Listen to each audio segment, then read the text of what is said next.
The Angry Farmer. There was a farmer who had many acres of land. एक किसान था जिसके पास बहुत एकड़ जमीन था. He also had many hens and a donkey in his yard. उसके आंगन में बहुत सारी मुर्गियां और एक गधा था. One day, he was sitting on his coat, deep in thoughts. एक दिन वह अपने खाट पे बैठा हुआ था और गहरी चिंता में डूबा हुआ था. His wife asked him, उसकी जो पत्नी थी वो उनसे पूछी, Dear husband, what is the matter?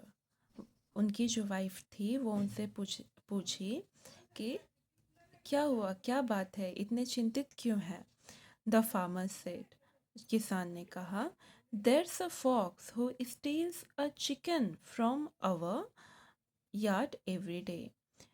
किसान ने कहा कि एक लोमड़ी है जो हर दिन एक चिकन मतलब एक मुर्गा चुराता है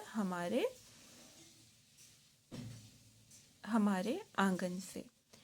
Soon our coops will be empty if this continues. कूप्स मतलब कि जहाँ पे मुर्गियाँ रहती है ना, वहाँ उसका घर, मुर्गा और मुर्गियाँ जहाँ पे रहता है उसका घर. तो फार्मर ने कहा कि एक लोमड़ी है जो हर दिन एक चिकन चुरा लेता है उनके आंगन से, और अगर ऐसा ही चलता रहा तो जो मुर्गियों का घर है वो जल्द ही खाली हो जाएगा. Soon time sorry some time later, कुछ समय के बाद, the farmer laid a trap for this fox. एक जाल बिछाता है लोमड़ी के लिए. After few days, कुछ दिनों के बाद, the fox got caught in it. और जो लोमड़ी रहता है कुछ दिनों के बाद वो पकड़ा जाता है. The farmer said, किसान कहता है, I will teach you a lesson today, कि मैं तुम्हें एक सबक सिखाऊंगा. He then tied a piece of cloth to the fox tail and set fire to it. किसान क्या करता है, लोमड़ी के पूंछ पे एक कपड़ा बांध देता है और उसमें आग लगा देता है.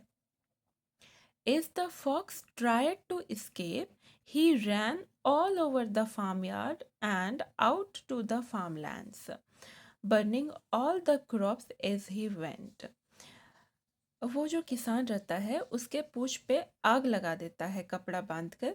तो वो लोमड़ी बचना चाहता है, तो बचने के लिए वो क्या करता है कि जो फार्म यार्ड रहता है आंगन से पूरा जो फार्म लैंड होता है वहाँ पे वो भागता है, दौड़ता है.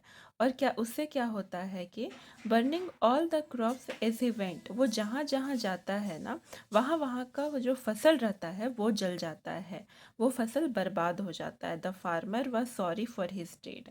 जो किसान था वो इस बात से बहुत दुखी होता है और बहुत वो गिल्ट फील करता है, और वो खुद से प्रॉमिस करता है कि he promised never to lose his temper. और वो खुद से प्रॉमिस करता है कि वो कभी भी अपना टेम्पर लूज़ नहीं करेगा, कभी भी वो गुस्से में नहीं आएगा, गुस्से में कोई डिसीजन नहीं लेगा. इस कहानी से ही हमें ये शिक्षा मिलती है कि कभी भी हमें कोई भी डिसीजन गुस्से में आके नहीं लेना चाहिए.